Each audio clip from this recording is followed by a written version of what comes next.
Ustaz. Salam. Cek.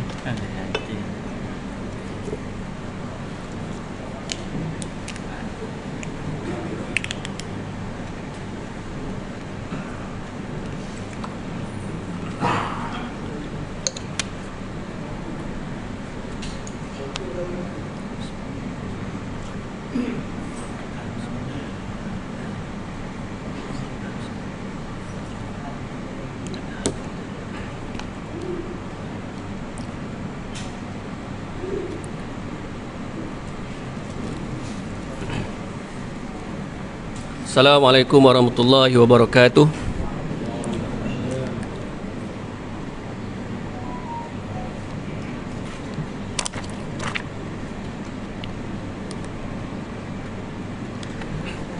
A'udzu billahi minasyaitonir rajim. Bismillahirrahmanirrahim. Alhamdulillahirabbil alamin. Wassalatu wassalamu ala asyrafil anbiya'i wal mursalin wa ala alihi washabbihi ajma'in. Rabbi syrah li sadri wa yassir li amri wahlul 'uqdatam min lisani yafqahu qawli. Subhanaka la ilma lana illa ma 'allamtana innaka antal alimul hakim wa la hawla wa la quwwata illa billahil aliyyil azim. Allahumma zidna 'ilman nafi'a warzuqna fahman nabiyya wasi'a. Allahumma ij'alna minal mukhlisin. Amma ba'd. Alhamdulillah, syukur kita pada Allah Subhanahu wa taala. Pada malam ni kita akan mengadakan satu kuliah yang bertajuk kepentingan ilmu pengurusan harta dan faraid. Nak cerita tentang faraid ini panjang. Panjang cerita dia. Tapi insya-Allah kita bawakan benda yang penting-penting lah. Kita kongsikan perkara-perkara yang penting dalam masa yang singkat ini. Saya tak adalah orang yang pandai. Saya pun masih belajar lagi, masih menuntut lagi, terutama dalam berkenaan dengan ilmu faraid. Baik. Pertama sekali itu berkenaan dengan hukum. Mungkin tuan-tuan, puan-puan pernah dengar, kalau berlakunya kematian berkenaan dengan harta si mati, ahli waris akan berbincang. Betul? Akan berbincang. Dimulalah. Kalau tak tahu tanya. Yang mana tahu? Ada kat situ macam-macam lah. Ada yang buat-buat tahu. Ada tanya ustaz. Sampai kata-kata kadang-kadang setengah-setengah ustaz lah. Dia kata macam mana yang diikut oleh orang. Oh, faraid ni pembahagian pusaka secara faraid ni adalah wajib kalau waris tak sepakat. Betul? Betul tak? Kalau waris tak sepakat, barulah kita ikut faraid. Tapi kalau waris dah sepakat, kalau waris tak sepakat, kalau waris sepakat, tak perlu faraid. Tak sepakat baru ikut faraid. Sebenarnya kenyataan tu tidak tepat. Sebab apa? Sebab faraid adalah wajib. Berlakunya kematian, ada waris, ada harta si mati, wajib laksanakan faraid. Mana dalil dia? Surah An-Nisa ayat yang ke-7.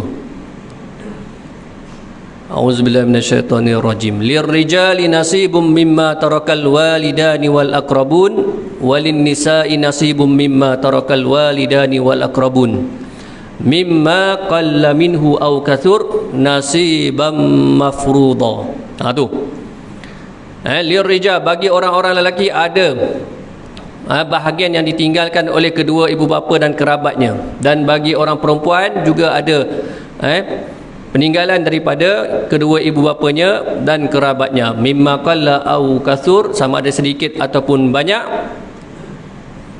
nasiban mafruḍa, pembahagian telah diwajibkan oleh Allah Subhanahu wa taala. Bukan satu ayat je, ada beberapa ayat. Kalau dalam surah Nisa ayat yang ke-11, faridatan minallah, pembahagian itu adalah daripada Allah. Kalau daripada hadis Nabi sallallahu alaihi wasallam,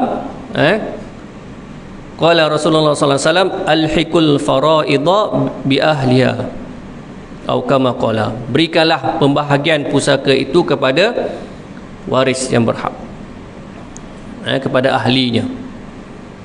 Tu maknanya setiap kali berlakunya kematian, wajib bagi waris melaksanakan faraid.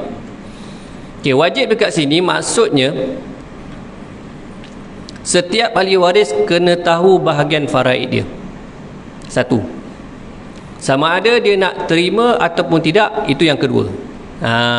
Itu yang sepakat tu. Itu yang sepakat. Maknanya sepakat boleh, tapi kena jalan faraid dulu. Maknanya setiap ahli waris tu kena tahu bahagian masing-masing berapa banyak. Contoh kan, kita ambil mudah. Si mati meninggalkan seorang isteri dan seorang anak lelaki. Mengikut hukum faraid, isteri mendapat 1/8. Boleh cek dalam surah An-Nisa ayat yang ke-12. Ayat tu panjang kan, cek sendiri. Dia dapat 1/8. Kenapa? Kerana si mati ada anak. Dan anak lelaki akan mendapat baki, iaitu 7/8. Itu mengikut hukum faraid. Kalau bagi sama rata, 1/2 seorang, isteri 1/2, anak lelaki 1/2. Jadi mengikut hukum faraid, isteri 1/8, anak lelaki 7/8. Bahagian ini sangat banyak, 7/8. Okay, dia dah tahu dah, bahagian aku 7/8.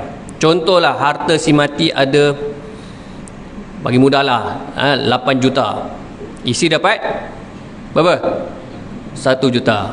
Anak dapat 7 juta. Ingat tuan-tuan perempuan, walaupun anak itu masih baby lagi. Ustaz, baby lagi ustaz. Kan? 7 juta ustaz. Itu rezeki dia. Kan? Tapi janganlah bagi kat dia. Kena ada pemegang amanah. Pemegang amanah. 7 juta. Baik. Ini kita buat anak lelaki tu dah akil balik. Dah dewasa dah. Kalau kecil dia tak boleh, dia kena ambil hak dia. 7/8. Okey. Kemudian anak lelaki ni pun dia kesian dekat mak dia. Tak apa mak. Tapi dengan syarat dia dah tahu dah bahagian dia 7/8. Dia sepatutnya dapat 7 juta. Kan? 7 juta. Dia cakap kat mak dia, isteri semati, tak apa mak. Saya kongsi, saya serahkan sebahagian hak saya kepada mak supaya kita dapat sama rata. Kan? Mak dapat 4 juta, saya dapat 4 juta. Maknanya yang lelaki dah berkurang daripada 7 juta menjadi 4 juta. Kan? 3 juta dia bagi pada ibu dia yang dapat 1 juta dia, kan, menjadi 4 juta. Itu dibolehkan, harus hukum dia dengan syarat macam itulah. Dia tak boleh sepakat, terus sepakat tak boleh tanpa dia tahu. Kalau dia buat macam tu, kan, maknanya isteri telah mengambil hak orang lain, iaitu anak sendiri. Anak ustaz, anak tak anak, itu hak anak. Isteri telah mengambil hak anak berapa juta tadi? 3 juta. Sebab dia tak buat faraid dulu. Anak pun tak tahu berapa dia banyak, dia dapat berapa banyak. Apatah lagi kalau anak tu belum akil balik. Lagi bahaya, anak yatim. Kan? Dalam surah An-Nisa ayat yang ke-10, innal ladzina ya'kuluna amwal yatama zulman innama ya'kuluna fi butunihim nara wa sayaslawna sa'ira. Barang siapa memakan harta anak yatim saja secara zalim, makan harta anak yatim secara zalim, antaranya makan harta pusaka dia. Macam tadi, isteri ambil hak anak 3 juta. Dia ambil sikit, saya bukan ambil semua Ustaz, saya ambil 3 juta je kan. Kita ambil 3 juta je. Innama ya'kuluna fi butunihim nara, sesungguhnya telah memakan dalam perut dia tu api neraka. Wa sayaslawna sa'ira, dan dia akan dicampakkan, dimasukkan ke dalam api neraka yang sangat pedih azab dia. Nauzubillah min zalik. Tengok harta ni sangat bahaya. Itu sebabnya dalam pembahagian pusaka ni Allah sendiri yang tentukan bahagian, bukan Rasulullah sallallahu alaihi wasallam. Ada sikit je, majoriti pembahagian Allah letakkan, Allah bahagikan. Allah bagikan anak lelaki dapat berapa, anak perempuan dapat berapa, ayah dapat berapa, ibu dapat berapa. Itu dalam ayat yang ke-11 surah An-Nisa. Ada suami dapat berapa, isteri dapat berapa, adik-beradik dapat berapa, adik-beradik lelaki dapat berapa, adik-beradik perempuan dapat berapa. Adik-beradik pula ada 3, seibu sebapa seibu. Itu dalam surah An-Nisa ayat ke-12 dan 176. Boleh cek kat situ, Allah sendiri beritahu. Itu pun masih berlaku lagi pergaduhan. Sebab kita masih lagi kurang pendedahan. Saya nak tanya tuan-tuan perempuan, dekat sinilah masjid surah An-Nur ni, ada tak kuliah berkenaan dengan harta pusaka? Ada? Tak ada? Okey, tak apalah.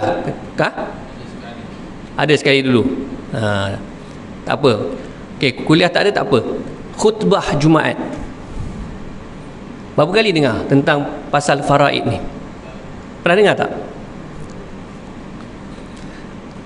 Tak ingat Ustaz, saya tidur. Berapa kali? Ada di Selangor ni, ada, saya pernah dengar 3 kali atau 4 kali. Ada. Tapi tak banyak lah. Tak banyak. Dia bukan maksudnya kita kena belajar daripada A to Z, orang kena kira macam tak. Yang penting bagi kita orang awam tahu tentang kewajipan. Berlakunya kematian, si mati ada harta, ada waris, maksudnya kena bahagi secara faraid. Dia automatik. Apabila kita mati tu, macam saya meninggal kan, ni handset saya ni automatik milik waris saya, automatik, walaupun kita tak serah lagi. Dia milik ibu saya, ayah saya, isteri saya, anak-anak saya, mengikut pembahagian faraid itu, walaupun kita belum buat pengiraan lagi. Tu dia automatik. Dia bukan waktu kita dah anak kau punya bahagian. Tak. Dia dah automatik dah. Cuma dia belum bagi je lagi. Duit dalam bank apa semua, tanah, rumah apa semua tu dah milik automatik, milik waris. Tu sebabnya dalam kitab tentang kematian, dalam kitab fiqh, apabila seorang tu mati secara hakiki, hakiki memang tak bernyawa lah, mati hakiki tak bernyawa, memang disahkan doktor sebagainya. Apabila kita nak solatkan jenazah, tiba-tiba dia bangun hidup lagi, terkejut orang. Memang terkejut. Bila terkejut? Ulama kata sama ada dia hidup ni secara karamah, wali, ataupun sihir, ataupun apa-apalah, teknologi perubatan. Sekarang kita ada teknologi, kita ada teknologi membekukan mayat, membekukan mayat, tapi tengah beku lah. Dia tunggu teknologi yang akan datang yang boleh hidupkan balik mayat tu. Ada sekarang, kalau nak tempah boleh tempah, RM200,000 dolar saja kot. Dia ada satu peti ais besar, duduk dalam tu, tapi dalam dia beku lah, beku. Tapi dia kena tunggu teknologi yang boleh hidupkan balik. Wallahualam ada ke tak. Okey, kalau dia hidup balik, dia dah cukup ni nak cerita pasal pembagian pusaka. Kalau dia hidup balik kan, dia tak dapat balik harta dia. Tak dapat. Tak dapat harta dia. Tu sebab waktu dia meninggal tu automatik milik waris dah. Dia hidup balik zero, kosong. Kalau macam tu Ustaz, baik aku mati balik lah. Tak dapat. Dia tak ada. Dia zero, kosong. Okay, dia tak dapat. Tu kena ingat. Okey. Pertama wajib. Yang kedua, dalam ayat yang ke-7 tadi, mimma qalla minhu aw kathur. Allah cerita, sama ada sedikit ataupun banyak, ia tetap menjadi pusaka. Sebab ramai duk ingat harta pusaka ni nampak duit dalam bank, tabung haji, ASB, KWSP, tanah, rumah, kereta, emas dan sebagainya. Tapi sebenarnya harta pusaka ni apa-apa sahaja milik si mati, walaupun nilai dia kecil. Duit 5 sen pun jadi pusaka. Jangan main-main. Jangan main-main. Tengok dekat rumah kita. Lah, rumah jadi pusaka, betul? Apa ada dalam rumah? Kita ada kapet, ada meja, ada kerusi, ada TV, ada sofa, ada langsir, ada kowe, itu kat dapur.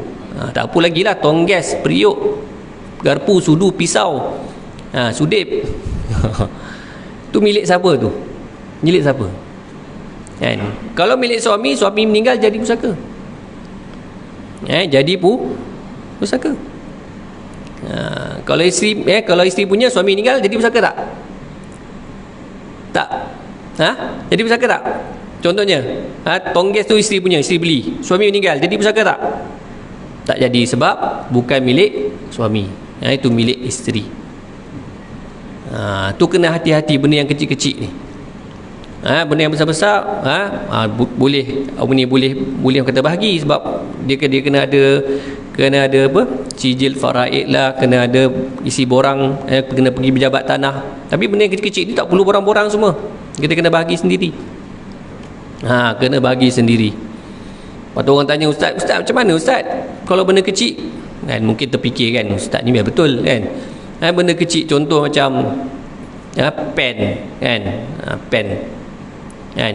Kalau saya mati, pen jadi pusaka. Jadi pusaka lah, milik waris-waris kamu. Saya ada ayah, ada ibu, ada anak-anak, ada isteri. Ya, nak kena potong ke pen tu? Tak boleh lah, jangan potong pula. Sebab apa? Kalau kita potong, dia hilanglah manfaat dia. Pen tu tujuan dia untuk menulis kan. Kalau kita belah dua, dah tak jadi pen dah, tak boleh nak tulis dah. Jadi macam mana nak selesaikan? Di situlah fungsi faraid. Macam tadi kan, kita ambil lah ramai sikit. Contoh yang kedua, ada 5 orang anak. 5 orang anak, isteri tak ada, ayah mak dah tak ada, ayah dia meninggal. Ada 5 orang anak, 2 lelaki 3 perempuan. 2 lelaki 3 perempuan. Kalau mengikut hukum faraid, dalam ayat yang ke-11, yusikumullahu fi auladikum lizakari mislu hazil unsayain. Itu pembagian untuk anak-anak. Pembagian untuk anak-anak, anak lelaki akan dapat 2 kali ganda daripada anak perempuan. Anak lelaki akan dapat 2 kali ganda daripada anak perempuan. Mana setiap orang anak lelaki akan dapat 2 kali ganda daripada setiap anak perempuan. Ada 5 orang anak, 2 lelaki 3 perempuan. 2 lelaki dapat 2 bahagian, 2 4. Perempuan dapat 1 1 1. Jadi 7. Sekali lagi. Lelaki dapat 2 bahagian, 2 4 kan. 2 2 4. Perempuan 1 1 1. 4 campur 3 7. Mana lelaki 2/7, 2/7, perempuan 1/7, 1/7, 1/7. Tu sebab untuk membagi anak-anak ni dia tak sama. Kadang-kadang 2/7, kadang-kadang 2/10, kadang-kadang 2/5. Tengok bilangan anak. Itu pun orang salah faham juga. Dia ambil conclusion bahawa lelaki 2/3, perempuan 1/3. Tak kira bilangan. Kalau ramai lelaki, bagilah ramai 2/3. Perempuan ramai, bagilah 1/3 dia. Tu salah tu. Tu pahaman yang salah. Dia kena dia per kepala. Lelaki mesti dapat 2 kali ganda daripada perempuan. Okey, baik. Itu bagi faraid 2/7, 2/7, 1/7, 1/7, 1/7. Okey. Harta pusaka pen. Ada pen. So macam mana pen ni? Pen ayah ni. Tengok. Tak perlu nilai. Memang kalau macam pen dulu beli RM1 takkan jual mungkin 10 sen ke kan. Takkan nak berebut 10 sen kan. Jadi macam mana? Okey, baik. Sama ada salah seorang nak ambil pen tu ataupun pen tu nak sedekah pada siapa-siapa. Tapi dengan syarat kalau nak sedekah pada siapa-siapa, semua kena setuju melepaskan hak mereka pada pen tu, iaitu 2/7, 2/7, 1/7, 1/7, 1/7 bersetuju melepaskan hak dia yang ada pada pen tu. Tu mana tu? Yang faraid tadi tu lah, yang mula-mula tu. Tu yang penting, tu yang wajib. Dia bukan wajib kita bagi terus, tak. Pembahagian tu, berapa setiap orang tu dapat, tu yang penting. Contoh seorang anak, dia nak pen tu, dia kena minta izin lah. Aku nak pen ni, korang tanya adik-beradik, seorang contoh yang lelaki nak, dia kena tanya adik-beradik yang lelaki dengan 3 orang perempuan tu, melepaskan hak mereka pada pen tu, baru dia boleh ambil. Satu lagi, jam tangan. Ini pun salah faham juga. Anak bagi hadiah ke jam tangan, birthday ayah. Ayah meninggal, dia ambil jam tangan. Alasan dia apa? Saya bagi hadiah ke ayah. Saya dapat balik ke saya lah. Salah tak boleh. Kau bagi hadiah ke ayah, jadi milik ayah. Ayah meninggal jadi pusaka. Melainlah kau cakap, ayah ni saya pinjamkan jam ni ayah. Kalau ayah mati, tu saya punya sebab ayah saya bagi jam. Berani ke nak macam tu?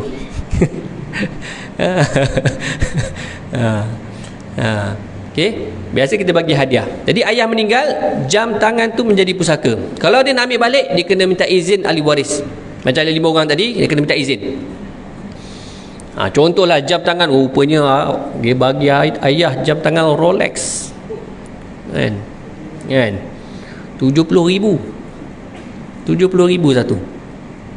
Nak jual pun 70,000 juga, tak turun harga. Antik satu je dia buat. Contohlah. So dia nak ambil balik, dia kena minta izin yang 4 orang tu. Dia seorang nak ambil, dia kena ambil 4 orang tu izin. Yang 2/7, 1/7, 1/7, 1/7. Okey, baik. Yang lelaki dia tak apa, okey tak apalah. Tapi dia tahulah nilai tu, nilai jam tangan, dan tahu bahagian dia. Dia patut dia akan dapat 20,000 kan daripada jam tangan tu. Okey. Saya halal lah. Tak apa, saya halal, ambil lah. Lepas tu yang perempuan pun halal. 2 orang tu halal. Cuma seorang. Seorang ni mahal jam tangan tu kan. Kalau boleh saya nak hak saya juga tu kat jam tangan tu. Dia nak hak dia. Saya boleh lepaskan hak dia, tapi awak kena bayarlah bahagian dia tu. Maka ketika tu wajib dia kena bayar. Berapa yang perempuan tu? 1/7, 10,000. Tapi itu mengikut yang sepatutnya. Yang wajib 10,000, tapi dia boleh berbincang, tawar menawar. Adik-beradik takkan 10,000, diskaun lah sikit, 5,000 ke, itu pulang. Kalau dia setuju 5,000, tak ada masalah, asalkan dia dengan sukarela melepaskan hak. Dia nak lepaskan hak tu dengan sukarela, sama ada dengan bayaran ataupun tanpa bayaran. Yang penting dia sukarela, dia bukan paksa rela. Tu dah dibayar 5,000, ataupun kita nak bayar ansuran lah sebulan 1,000, selesai, tak ada masalah. Dia dah setuju lepaskan aja, barulah dia boleh ambil jam tu, tak ada masalah, baru boleh ambil. Tu cara dia kan. Biasa ayah meninggal kan, pelikat ada banyak, kita ambil sedekah kat surau masjid, kita tanpa minta izin ahli waris. Tak boleh, tak boleh. Kita nak pahala pada si mati, tak jadi pahala pada si mati, sebab harta yang kau sedekah tu bukan harta si mati, harta waris. kena minta persetujuan ahli waris. Kita sedekahkanlah ni kan pelekat ayah ni, aku punya bahagian apa tu 2/7 1/7 ni, bahagian korang ni niat wakafkan, sedekahkan kat surau, niat pahala bagi pada ayah. Itu tak apa, baru boleh buat macam tu. Tu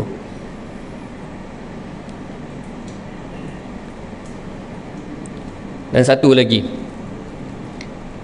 benda-benda kecil-kecil tu kena jaga, kena jaga. Jadi macam mana berlaku kematian, cepat-cepat kita waris, kumpulkan harta si mati. Yang kecil-kecil ni kumpul satu tempat, lepas tu bincang dengan waris macam mana nak selesaikan. Kumpul cepat-cepat supaya jangan tertinggal semualah. Buku-buku apa tu, Al-Quran apa semua tu, pusaka tu, hatta surat khabar lama pun pusaka.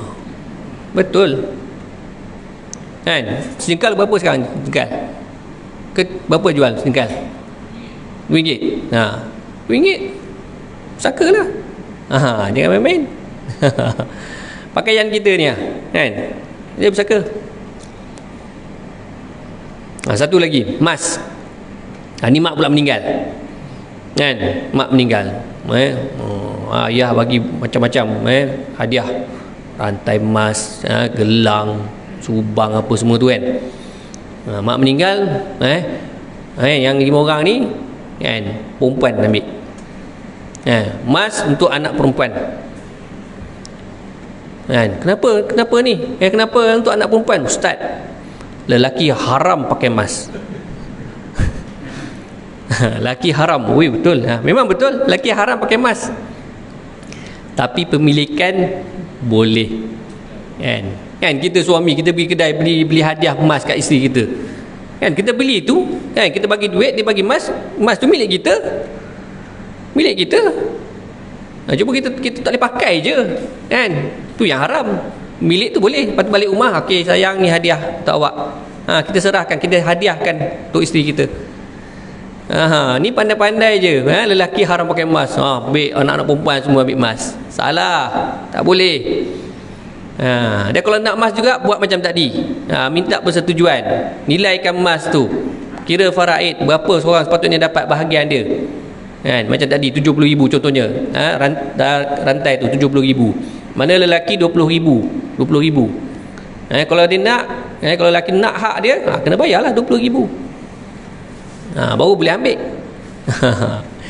Jangan pandai-pandai, jangan pandai-pandai, itu bahaya. Jangan, harta ni bahaya tuan-tuan, fitnah. Akhir zaman ni fitnah sangat besar dengan harta ni, jaga-jaga. Kita tak nak nanti di akhirat nanti tiba-tiba terkejut kan. Kita tak sedar kita makan harta orang punya. Jadi kena tahu, kena belajar. Kalau kita tak tahu pembahagian, tanya ustaz ataupun pergi mahkamah buat sijil faraid. Ustaz kena bayar sijil faraid, tak apalah, tanya ustaz ilmi. Boleh telefon saya, nanti Tuan Azmi share nombor telefon, nak tolong kirakan, boleh insya-Allah. 10 lapis, 10 lapis pun boleh lah kan. 10 lapis kematian.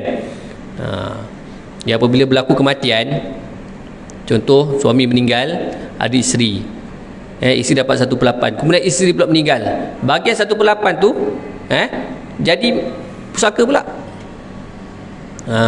Tu kadang-kadang orang terkejut, ustaz kenapa dia meninggal dapat kat mentua dia kan, suami meninggal dapat kat mentua.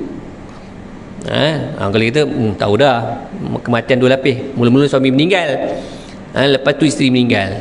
Jadi isteri meninggal, ayah dia ada bahagian, maknanya ayah dia ada bahagian yang 1/8 bahagian daripada suami dia tu, maknanya mentua dapat lah.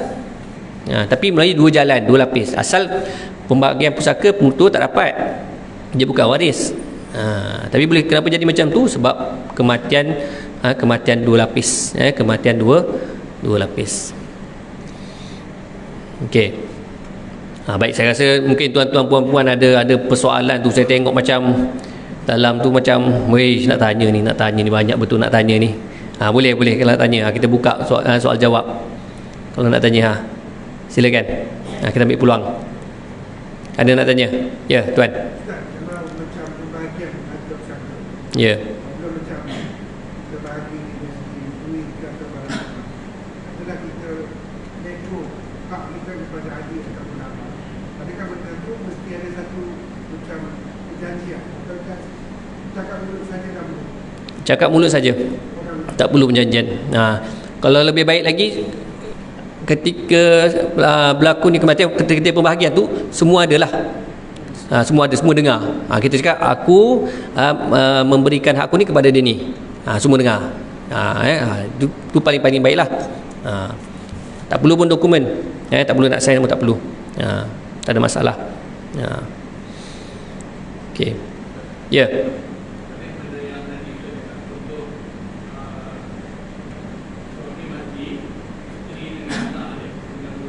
Okey.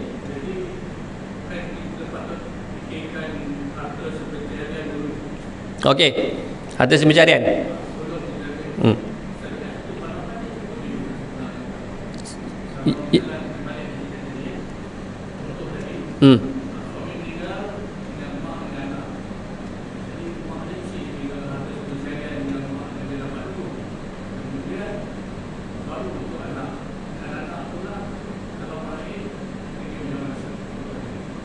Isteri lah kan, kira isteri lah.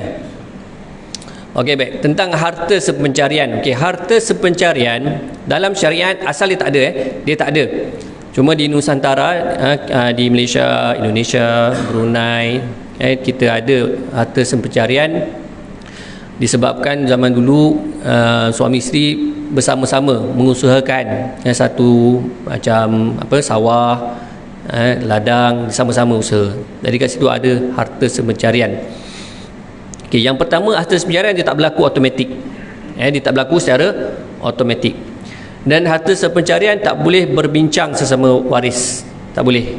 Waris bincang nak kata ini harta sepencarian mak, tak boleh. Harta sepencarian hanya boleh dituntut di mahkamah syariah sahaja. Dan dituntut oleh pasangan. Oleh pasangan. Apa maksud dia? Maksud dia, isteri boleh tuntut, suami pun boleh tuntut harta sepencarian. Biasa duk ingat isteri kan, suami pun boleh tuntut. Dia harta sepencarian ni dia 3 keadaan. Yang pertama, ketika berlaku kematian boleh tuntut. Yang kedua, penceraian boleh tuntut. Yang ketiga, poligami. Itu boleh tuntut harta sepencarian. Okey, baik. Jadi kalau isteri itu tuntut harta sepencarian, mahkamah telah menetapkan, dan pembahagian peratus bahagian harta sepencarian itu hakim yang tetapkan, bukan kita pandai-pandai buat. Cuma dalam mengikut hukum dia maksimum 1/2 ataupun 50%. Itu maksimum. Dia mungkin boleh kurang. Contohlah, hakim letakkan bahagian harta sepencarian itu 1/2 daripada harta pusaka. Dan dia ada bukan semua dia akan tertentu tu. Dia apa dia tuntut untuk harta sepencarian? Dia kata rumah. Dia kena bawakan bukti-bukti dia lah. Apa bukti dia? Okey, rumah separuh harta sepencarian mahkamah dah tetapkan. Maka separuh lagi menjadi pusaka. Maksudnya dalam separuh tu isteri akan dapat 1/8 dan anak akan dapat 7/8. Itu. Sebab yang separuh tu dah jadi harta sepencarian. Harta sepencarian maksudnya milik isteri lah. Dia terkeluar daripada harta pusaka. Dan proses dia sangat panjang dan rumit. Kalau orang tanya, saya kata baik buat buat muafakat, bincang dengan anak-anak macam mana. Dia lepaskan hak, serahkan pada mak dia. Itu lebih baik, lebih cepatlah. Tapi kalau anak pun nak juga harta tu, terpaksalah kan, terpaksalah buat macam mana. Tapi panjanglah dia. Selagi tak selesai tuntutan harta sepencarian, pusaka tak boleh buat lagi. Pembagian pusaka farid tak boleh buat lagi. Dia kena selesaikan tu dulu. Selesaikan tu dulu. Okey, baik. Ada soalan lagi? Ya. Sampai kita bincang pusaka ni, Ya. ada hibah dan juga Wasiat. Jadi saya orang tidak, dia punya di mana yang dia boleh mengatasi pusaka. Okey, baik. Dia berbeza. Berbeza sebab kehidupan. Hibah dibuat ketika hidup dan pelaksanaan ketika hidup. Dia buat ketika hidup dan pelaksanaan dia ketika hidup. Dan dia tak ditentukan berapa banyak dia nak hibahkan. Dia kata aku nak hibahkan seluruh hartaku, boleh, tak ada masalah. Itu hibah. Cuma dalam mazhab Syafi'i, kalau hibah kepada anak-anak disunatkan sama rata. Disunatkan sama rata supaya tidak berlaku kecil hatilah anak-anak tu. Disunatkan sama rata untuk anak-anak. Dan hibah pada anak-anak kita boleh tarik balik. Ibu bapa boleh tarik balik. Dia dah bagi dah ke anak dia. Tengok anak ni lain macam ni kan, dia ambil balik, boleh. Tapi ibu bapa je. Kalau anak tak boleh. Anak tak boleh. Tu derhaka kurang ajar tu. Okey, baik. Tu hibah. Wasiat. Okey, wasiat dia buat ketika hidup. Wasiat dibuat ketika hidup, tapi pelaksanaannya selepas kematian mengikut syarat-syarat tertentu. Okey, antara syarat-syarat dia, wasiat tu dengan sukarela pada perkara yang harus, tak boleh benda-benda yang haram, dan wasiat tu tidak lebih daripada 1/3 daripada harta pusaka bersih. Baik. Apa dia harta pusaka bersih? Ini pun orang salah faham. Dia ingat contoh kan, ayah saya ada 10 juta ustaz. Banyak. Ayah saya dah meninggal. Kira kita orang punya lah ni 10 juta kan. Dia sebenarnya dia ada tol kena lalu. Tol yang pertama, tuntutan harta secara langsung. Ada beberapa contoh dia. Kos penempatan isteri beredah. Okey, kos penempatan isteri beredah, bukan nafkah. Ni untuk tempat je. Contohnya isteri tu dia duduk rumah sewa sebulan 1,000. Edah isteri kematian suami 4 bulan 10 hari. Jadi 4 bulan 10 hari ambil daripada harta pusaka suami, 4,000 lebih sikit, cukupkan 4 bulan 10 hari tu, bayar. Okey, bayar. Dia ada beberapa lagi lah, ni saya bagi ringkas. Kemudian tolak yang kedua, kos pengurusan jenazah. Okey, kos pengurusan jenazah. Okey, ayah ada khairat kematian. Okey, tak apa. Kalau ada khairat kematian, okey, khairat kematian jelaskan, selesaikan. Kalau tak ada khairat, ambil daripada duit harta pusaka. Tapi ingat, suami, lelaki, suami, bapa, kalau isteri meninggal, anak meninggal, kos pengurusan jenazah kita kena tanggung. Kita kena tanggung. Tu siapa yang tak ada khairat kematian, ambil cepat-cepat. Kan? Kita kena tanggung, walaupun isteri tu kaya. Dalam mazhab kita Syafi'i, walaupun isteri tu kaya, dia meninggal, kita kena tanggung. Bukan ambil daripada duit pusaka dia. Tak. Baik. Kemudian bayar hutang. Min ba'di wasiyati yusi biha au dain. 4 kali Allah ulang. Dalam surah An-Nisa ayat ke-11 kali, dalam ayat ke-12 3 kali. Pembahagian pusaka ni setelah diselesaikan wasiat dan hutang. Dalam ayat Quran Allah cerita wasiat dulu, kemudian hutang, tapi turutan dia hutang dulu. Seperti mana yang Nabi buat. Nabi buat hutang dulu. Tapi kenapa dalam ayat Quran diceritakan wasiat dulu? Setengah ulama kata nak memberi penekanan. Kadang-kadang orang terlepas pandang, ambil ringan tentang wasiat si mati ni. Hutang tu memanglah sebab wajib. Wasiat ni ambil ringan. Sedangkan wasiat ni wajib dilaksanakan kalau kena dengan syarat dia. Memang waktu buat mula-mula sunat, tetapi pelaksanaan dia adalah wajib. Okey, baik. Jadi tuntutan harta secara langsung, kos pengurusan jenazah, hutang. Hutang ada berapa? Ayah ada hutang berapa? 10 juta juga Ustaz. Berapa ayah punya harta ayah tadi? 10 juta. Jadi kita orang dapat berapa Ustaz? Dapat telur ayam lah. Tak dapat apa. Tak ada satu sen tak boleh. Hutang wajib bayar dengan harta pusaka mati, walaupun menghabisi kesemua harta pusaka. Walaupun kalau tak, nyawa kita roh kita tergantung. Nah, dia akan dituntut di akhirat nanti. Hutang tu. Tuntut dengan apa? Tuntut dengan pahala.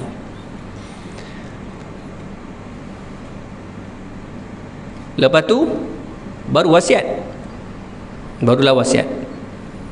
Wasiat tu baru kira 1/3 tu. Contoh lepas kita tolak hutang kan, contoh ada lagi 300,000, contohlah ni lain 300,000.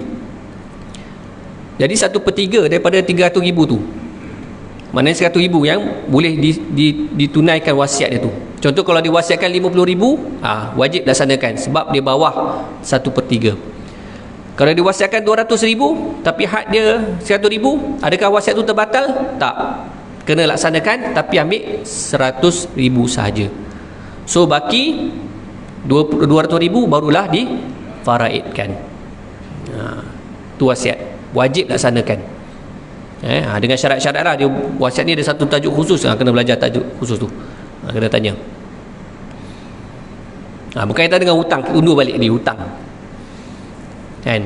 Harta ada 100 juta, banyak hutang 110 juta. So ada negatif 10 juta kan. Tanya orang, ni macam mana ni? Imam pula, imam bukan imam sinilah, tempat lain. Dia kata waris kena ni. Kalau waris terima faraid, hutang pun waris kena bayar lah. Bayar macam mana ustaz? Imam, ikut faraid lah. Apa? Hutang ikut faraid. Cimati ada waris tak? Ada ni, ada isteri, mak ayah, lepas tu baru anak baru lahir. Baru lahir anak lelaki. Itu kalau ikut logik pun kata tak masuk akal kan. Baby nak kena bayar hutang ayah dia 10 juta. Okey, dari segi hukum tak, waris tidak wajib membayar baki hutang. Hukum tidak wajib. Kalau nak bayar, alhamdulillah, tak ada masalah. Tapi hukum dia tidak wajib.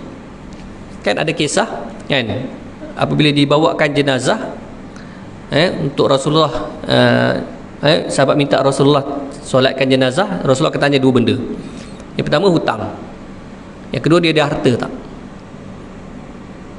Kalau dia tak ada hutang, Rasulullah solat. Kalau dia ada hutang, dia ada harta, Rasulullah solat jenazah. Tapi kalau dia ada hutang, tak ada harta, Rasul kata kamu solatkanlah jenazah kawan kamu. Nabi minta sahabat baginda tak solatkan jenazah. Kemudian datang Nabi tak kata waris wajib bayar, tak. Kemudian ada seorang sahabat, wahai Rasulullah, aku jamin hutang dia, aku akan bayar hutang dia. Bukan ahli waris, sahabat, dan dia suka rela. Bukan Nabi kata kau kena bayar, tak. Lepas dia jamin tu, dia kata aku berjanjikan bayar hutang dia, barulah Nabi solatkan jenazah dia. Tak wajib bayar. Okey.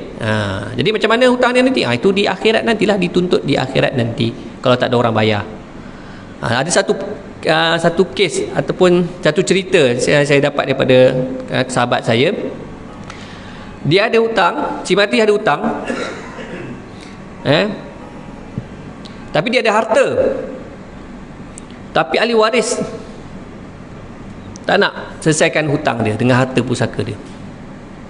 Hutang dia 30,000, tapi alhamdulillah ada orang tolong bayarkan. Siapa dia? Menantu dia bayarkan.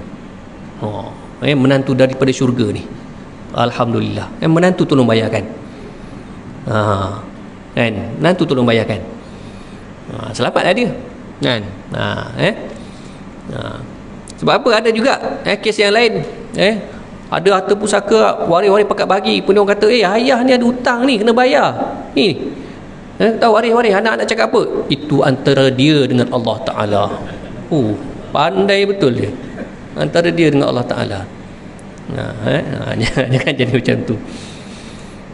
Kita yang hidup ni kan, kalau kita ada hutang, pastikan harta kita, aset itu melebihi hutang. Ataupun kalau kita boleh takafulkan rumah, MRTA, MRTT, kalau kereta tu auto life takaful. Cuba buatlah apa-apa instrumen supaya kalau kita meninggal tak membebankan waris kan. Maknanya ada harta untuk anak-anak, isteri-isteri kita kan, untuk waris-waris kita. Tu Okey. Ada soalan? Muslimat ada soalan? Ada soalan kot? Ya. Sorry? Adik-beradik. Adik-beradik pun waris. Waris ada 25 orang. 25 orang. Tetapi kalau ada 25 orang tu yang dapat cuma 5 orang je. Isteri atau suami, bapa, ibu, anak lelaki, anak perempuan. Tu je. Adik-beradik tak dapat. Adik-beradik akan dapat kalau si mati tidak ada ayah mati dulu, ataupun tak ada anak lelaki. Adik-beradik boleh tak. Dia kena, itu panjang dia punya tu. Dia penghalangan. Sesama waris tu akan berlaku halang-menghalang antara mereka. Tapi yang secara kasar dia, 5 orang ni tak akan terhalang. Suami atau isteri, ayah, ibu, anak lelaki, anak perempuan. Ingat 5 ni, jari ni, penampar ni kan? Suami atau isteri, bapa, ibu, anak lelaki, anak perempuan. Siapa kata ayah tak dapat, kenapa ayah tak dapat? Ada anak lelaki, lempang ke dia. Dapat ni ya. Anak angkat tak dapat sebab dia angkat, tak boleh. Dia mesti anak kandung.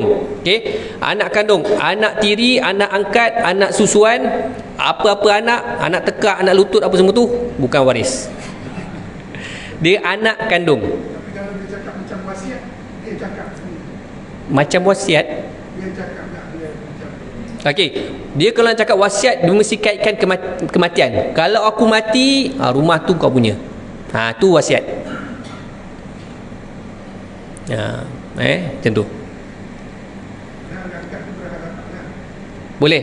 Anak angkat dapat melalui wasiat. Dia bukan faraid, melalui wasiat. Anak angkat yang bukan waris, dia akan dapat melalui wasiat. Okey, anak tiri, anak angkat, anak susuan. Ya. Kaitan hibah ni Ustaz. Sebab selalu terjadi hibah tadi Ustaz kata buat masa hidup, Pelaksanaan ketika hidup juga. hidup. Masalahnya lepas bagi hibah pada anak, banyak kes yang ibu bapa terhalau. Itulah siapa suruh bagi. Jadi ada tak hibah yang dibuat tapi syaratnya selepas saya Okey. Hibah bersyarat. Okey. Hibah yang saya cakap tu hibah mutlak. Dalam mazhab Syafi'i ada hibah mutlak saja. Maksudnya beri ketika hidup, pelaksanaan pun ketika hidup, dapat ketika hidup, bukan waktu tinggal. Hibah bersyarat, yang umrah ataupun rukbah, itu mazhab lain. Itu saya tak berani nak ulas sebab saya tak tahu. Memang ada syarikat-syarikat promote hibah begitu. Ada syarikat-syarikat. Dia sebab nak jaga tu lah. Nak jaga, nanti bagi pada anak, nanti anak jual apa semua, tak ada tempat. Tapi sebenarnya bukan semua. Dia situ membesar-besarkan cerita, sebenarnya tak ada. Banyak kes bagi pada anak okey je, tak ada masalah, tak jual pun banyak. Ada je. Cuma kadang-kadang nak melariskan produk kan, dibawakan cerita macam tu. Kalau tanya saya, hibah kalau nak bagi terus, tukar nama, tak perlu tunggu syarat lepas mati dapat. Itu dah dari wasiat, lepas mati faraid kan. Dia dah cantik dah, Islam dah cantik dah kan. Hibah waktu hidup plus hidup, wasiat waktu hidup, dapat lepas mati. Wasiat sebenarnya untuk kita amal jariah. Kita nak besarkan surau, nak sedekah kapet apa semua tu, itu waktu untuk amal jariah. Kemudian faraid lepas kita mati. Lepas kita mati, faraid itu kena ikut hukum Allah Ta'ala. Dia kata jangan banding-bandingkan. Dia kata hibah ni melengkapkan faraid, wasiat melengkapkan faraid. Jangan. Kalau kata melengkapkan faraid, maksudnya apa? Faraid itu tidak lengkap, sedangkan faraid itu dah lengkap dah, cantik dah tu, semua dah cantik dah. Jadi kenapa jadi tak cantik? Kita buat tak cantik. Hukum dah cantik, yang tak jadi cantik kita. Ya, ada soalan.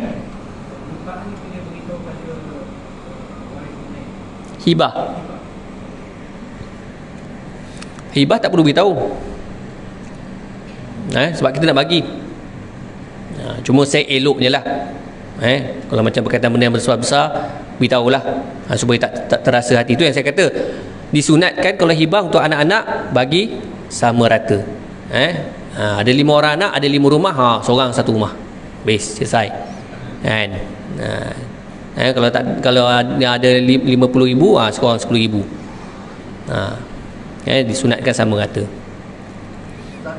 Ya. Misal kata hutang je.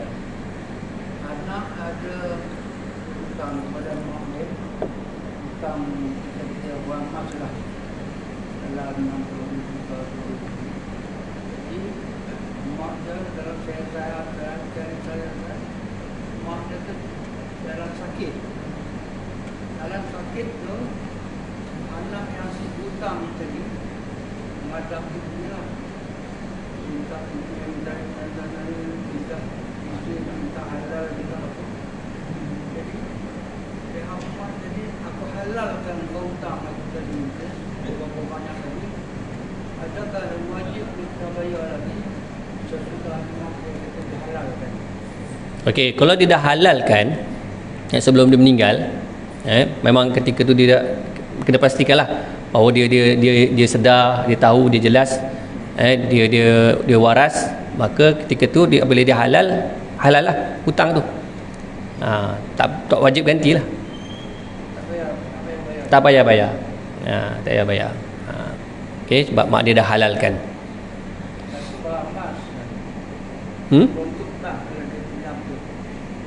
Ya.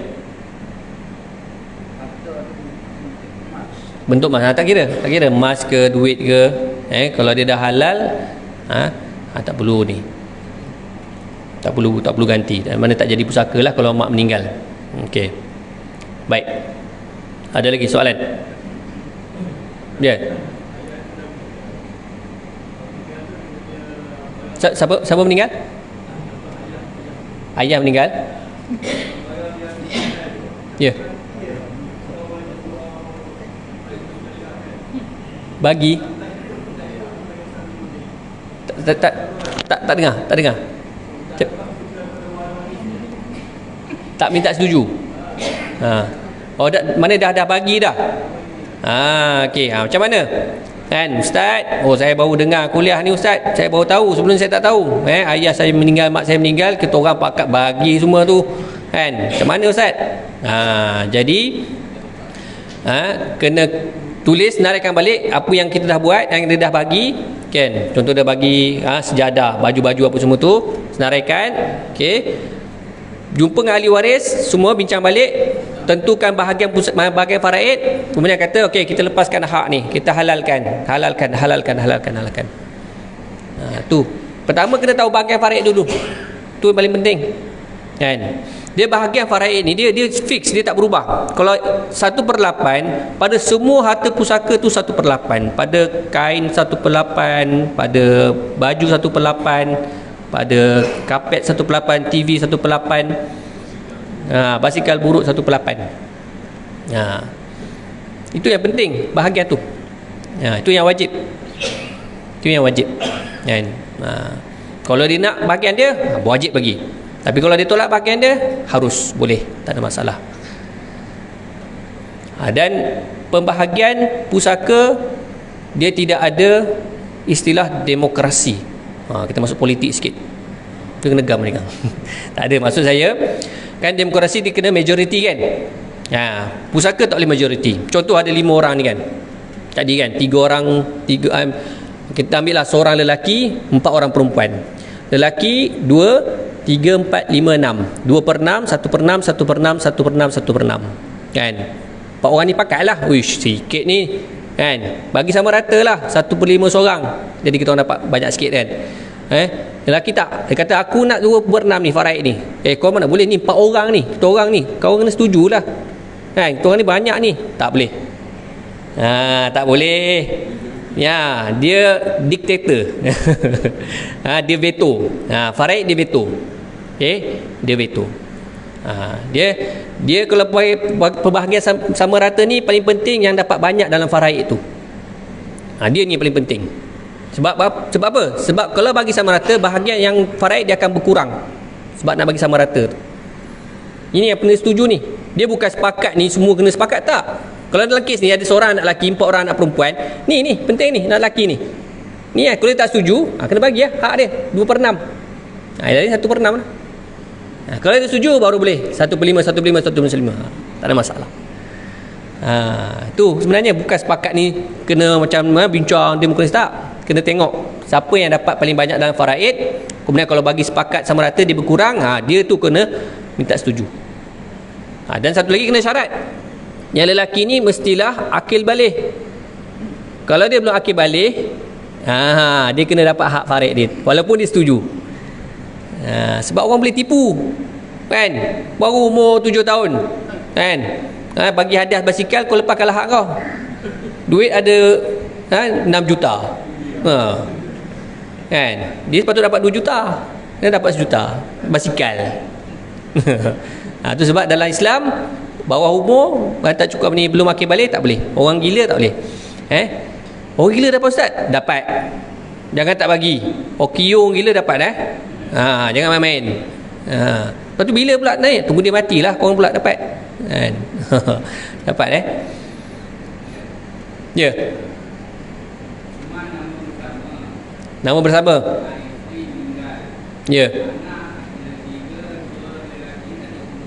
Okey. Itu kita PM, kita jumpa kejap lagi. Situ kan. Kalau sorang-sorang habis lah ni pukul 12 saya ni kalau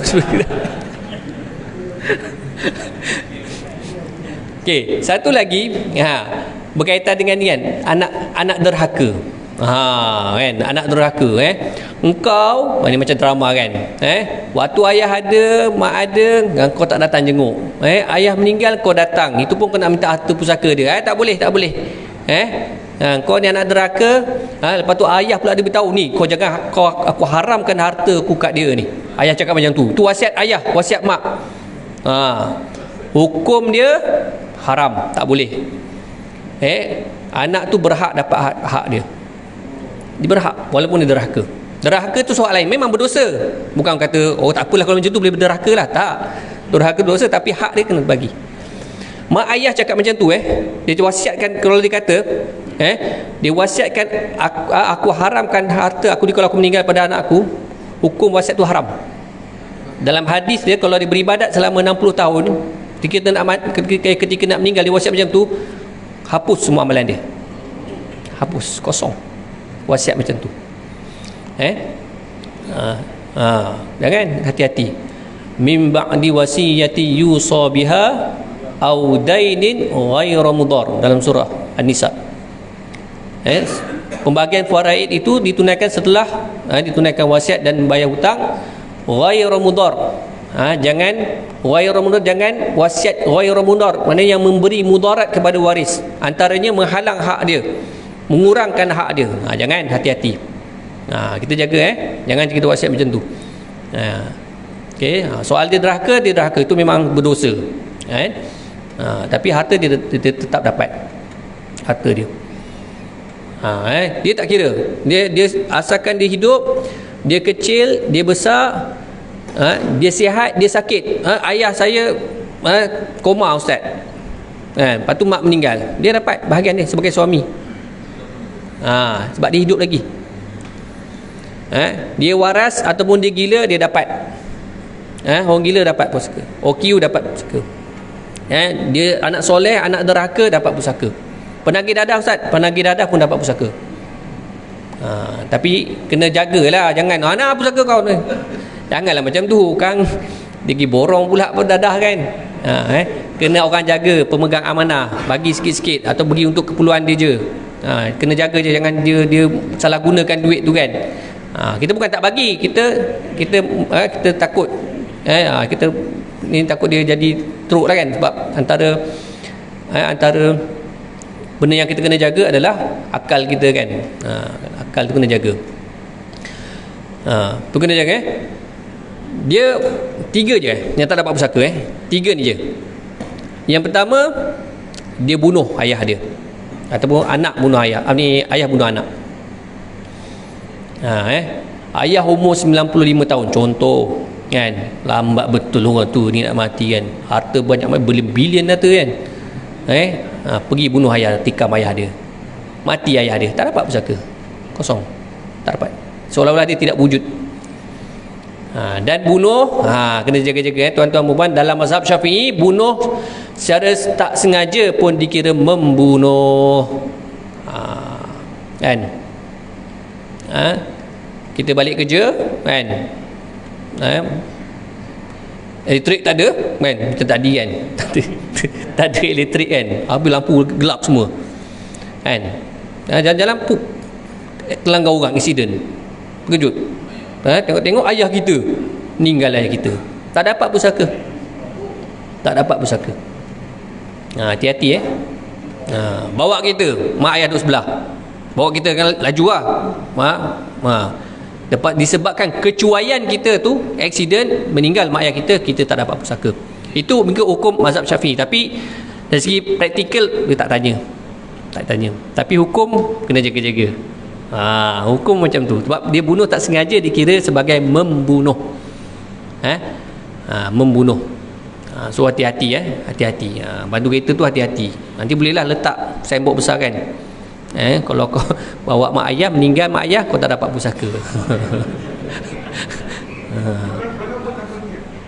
Walaupun tak berniat, ya, itu kira tak sengaja. Mazhab Syafi'i dia sangat strict, dia nak mengelakkan orang ambil kesempatan. Dia boleh bunuh ayah dia, tapi dia kata, oh tak sengaja lah kan. Jadi dia stop. Jadi kita kena hati-hati. Covid sama juga. Anak kena Covid, jangkit kat mak ayah meninggal, dapat pusaka tak? Tak dapat. Tapi tengoklah, dia kena meninggal tu sebab Covid yang kuman itu daripada kita. Kena buat autopsi lah. Hati-hati. Tu sebab kuarantin kan. Kena kuarantin, pakai mask. Hati-hati lah. Sebab faraid ni dia banyak, dia melibatkan semua, melibat semua pihak, polis, doktor, sebab dia berkaitan dengan kematian, hakim, mahkamah, banyak benda. Okay.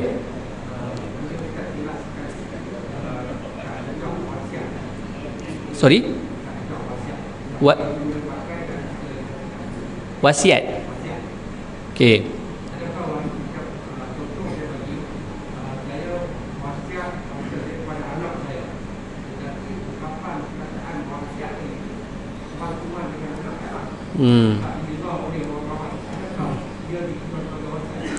Okey, sabda Nabi sallallahu alaihi wasallam, la wasiyata lil waris atau kama qala, tidak ada wasiat kepada waris. Tidak ada wasiat. Kenapa waris tidak boleh wasiat? Sebab waris dapat faraid. Cuma dalam mazhab Syafi'i, hukum wasiat kepada waris adalah harus, dengan syarat ahli waris yang lain bersetuju dengan wasiat tersebut selepas kematian berwasiat. Okey. Dia walaupun dah sign dokumen setuju waktu ayah hidup kan, ni ayah wasiat ni, mu sign, tak valid. Sign tu tak valid, walaupun ada cop apa semua tu, Suruhjaya, sumpah sebagainya, tak valid. Sebab apa? Sebab ayah masih hidup. Ayah meninggal barulah tanya persetujuan, setuju tak? Kalau semua setuju, baru boleh laksanakan wasiat kepada waris. Wasiat kepada anak contohnya, kena tanya waris yang lain, kena tanya isteri, kena tanya ibu, kena tanya bapa, kepada tanya anak-anak yang lain. Tu. Okey. Sebab wasiat dia lain. Okey, wasiat dia lain. Itu sebab dia perlukan persetujuan. Tapi kalau wasiat selain pada anak kandung, macam tadi kan, anak angkat, itu tak ada masalah. Cuma dia kena bawah 1/3 lah, jangan lebih. Kalau lebih 1/3, dia kena minta persetujuan waris juga. Kalau waris setuju, boleh laksanakan lebih pada 1/3. Kalau tak setuju, kena ambil 1/3 saja. Bukan wasiat tu terbatal, bukan terbatal. Okey. Ya. Boleh. Kita sampai berapa ni? 12. Tanah. Biasanya dalam adik-beradik mungkin ada seorang yang akan duduk di tanah ayah dia. Betul. Dan dia jaga mak ayah sampai meninggal lah. Betul. Jadi mungkin dia yang keluar modal banyak, betulkan rumah, pasang tembaga dan sebagainya kan. Jaga tanah. Dan dia juga air bayar cukai. Lain-lain tu hilang lah. Jadi bila meninggal, nak dibuat faraid ini, dia kira balik semua tu. Boleh ke tidak? Okey, baik. Inilah kira macam nampak macam buruk siku lah. Kan? Asal dia buat tu bagi mak ayah kan. Tapi mak ayah meninggal nak ambil balik. Macam-macam buruk siku lah. Kan? Macam dia sebenarnya apabila kita waktu mak ayah hidup, kita bayar cukai apa semua tu, kita sebenarnya bagi ke mak ayah kita ke ataupun kita macam pinjam dulu kot. Kita ada cakap macam tu. Mak ayah ni saya bayar dulu nanti mak ayah meninggal saya tuntut Ada cakap macam tu. Kan tak ada kan. Jadi apabila kita mak ayah meninggal, okey, jadi akan jadi pusaka. Akan jadi pusaka. Termasuk renovate yang kita ni kan. Mana kita renovate tu, kita niat apa dia? Kita renovate tu takkan kita punya kan, renovate rumah tu ni aku punya ni. Tak ada, mak ayah punya. Cuma kita boleh berbincang dengan adik-beradik, mungkin beritahulah apa kita punya sumbangan, okay, dengan apa ni muafakat adik-beradik lain, tak apalah kami bincang-bincang, setujulah nak bagi sagu hati. Tu sebagai sagu hati boleh bincang macam tu. Tapi kalau mereka tak nak bagi, itu terpulang. Sebab itu memang hak mereka kan. Tapi dengan ihsan sepatutnya kena begitulah kan. Dia yang jaga mak ayah, dia bayar apa semua, dia tolong apa semua tu. Kena ada ihsan lah kat situ. Kena ada ihsan, adik-beradik kena ada ihsan. Okey. Tapi kita jangan kata dia tamak. Kan? Kau tamak betul, tak ada. Dalam faraid tak ada istilah tamak. Okey, kalau hak dia nak hak dia, itu hak dia. Jangan kata tamak. Itu hak dia. Hak yang dia telah ditetapkan oleh Allah Taala. Kalau kita kata tamak, kita kata tamak kepada siapa? Kita kata tamak kepada siapa? Allah. Berani kata tamak Allah. Allah yang bagi kat dia 1/2. Kan? Kau tamak. Kan? Seolah-olah Allah kau tamak. Jaga mulut. Jaga mulut. Hati-hati. Sebab itu hukum yang telah Allah tetapkan. Dia tak ada istilah deraka. Kata Dr. Zambro, menuntut hak tidak dikatakan deraka. Contoh ayah meninggal, kemudian ada mak kan, kita nak tuntut hak kita tu pada mak kita dengan mak kita, tak dikatakan derhaka. Tapi cara tuntut tu boleh jadi derhaka. Cara tuntut macam mana? Pergi sepak mak kan, pergi tumbuk mak, tu derhaka lah. Cara tuntut tu tu derhaka lah. Tapi menuntut tidak dikira derhaka. Dan satu lagi, dia kena segera. Dia tak ada istilah orang kata kubur masih merah lagi ni, kan, kau dah berebut atau pusaka. Tak, memang pusaka mesti disegerakan. Kena segerakan. Kenapa kena segerakan? Kalau kita lambat-lambatkan, kalau berlakunya kematian, dia akan berlapis, dia akan lagi sukar. Dan ketika itulah waktu kematian tu, ketika itulah waris-waris datang yang jauh-jauh kan, semua akan berkumpul. Waktu berkumpul itulah cerita tentang pusaka buat pengiraan. Macam contoh baru ni kan, apa ni, sepupu saya meninggal kan. Sepupu saya meninggal, lepas kebumikan, waris-waris semua kumpul kita sanak saudara kumpul kat rumah dia, buat tahlil sikit. Masa tu kita beritahu lah, ni pembahagian dia, cerita pasal bahagian ni berapa ni, mak dapat berapa, ayah dapat berapa, adik-beradik dapat berapa. Dalam kes ni adik-beradik tak dapat lah, sebab dia ada anak lelaki.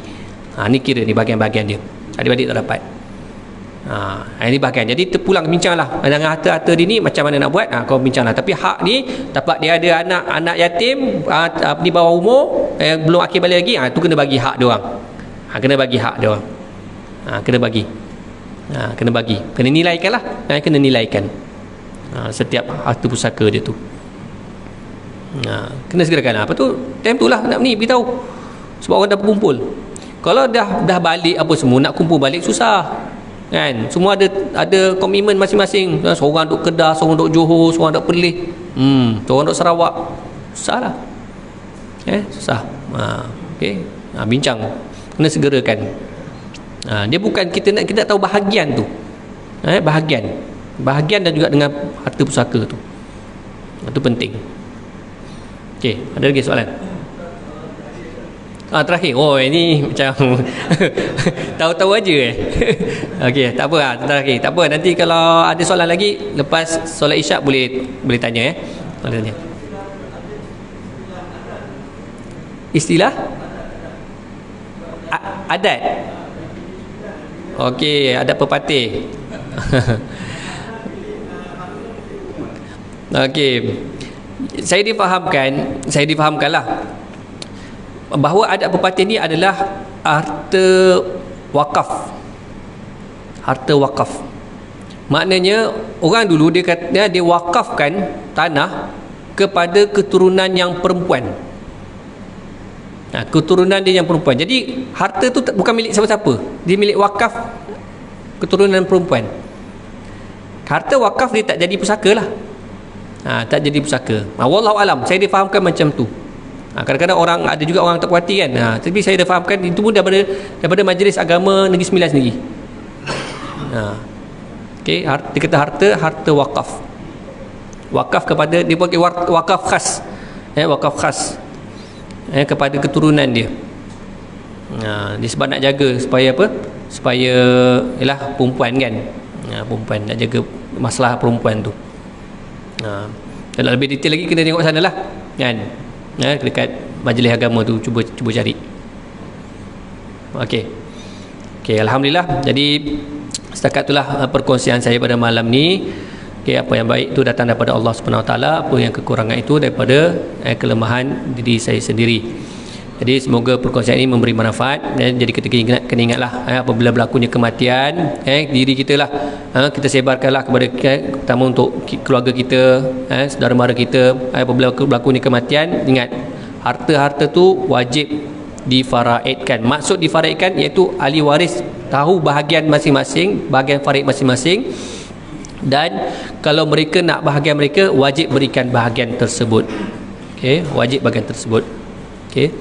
Bukan bermaksud kita kata tak boleh bagi sama rata, boleh bagi sama rata, tapi kena dahulukan faraid first. Faraid first. Ingat tu faraid first. Mati faraid. Dengan syarat ada waris dengan harta lah. Kalau tak ada harta, tak jadi faraid. Wallahu alam. Kita akan membaca tasbih kafarah dan surah Al-Asr. Subhanakallahumma wa bihamdika asyhadu an la ilaha illa anta astaghfiruka wa atubu ilaik. Bismillahirrahmanirrahim. Wal 'asr innal insana lafi khusr illa alladhina amanu wa 'amilus solihati wa tawassaw bil haqqi wa tawassaw bis sabr. A'udzubillahi minasyaitonir rajim. Bismillahirrahmanirrahim.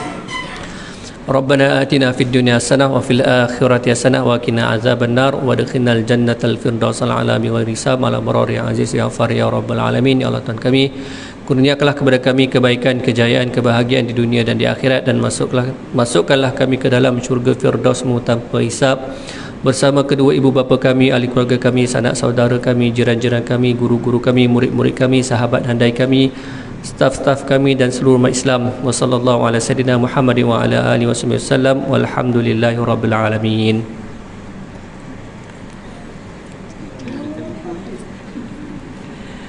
Okey, ada ni kalau siapa nak lebih detail tentang ilmu faraid, boleh dapatkanlah buku Faham Faraid. Ni saya tulis sendiri. Nanti bolehlah lepas solat Isyak nanti insya-Allah. Harga dia RM20 insya-Allah. Wallahu a'lam.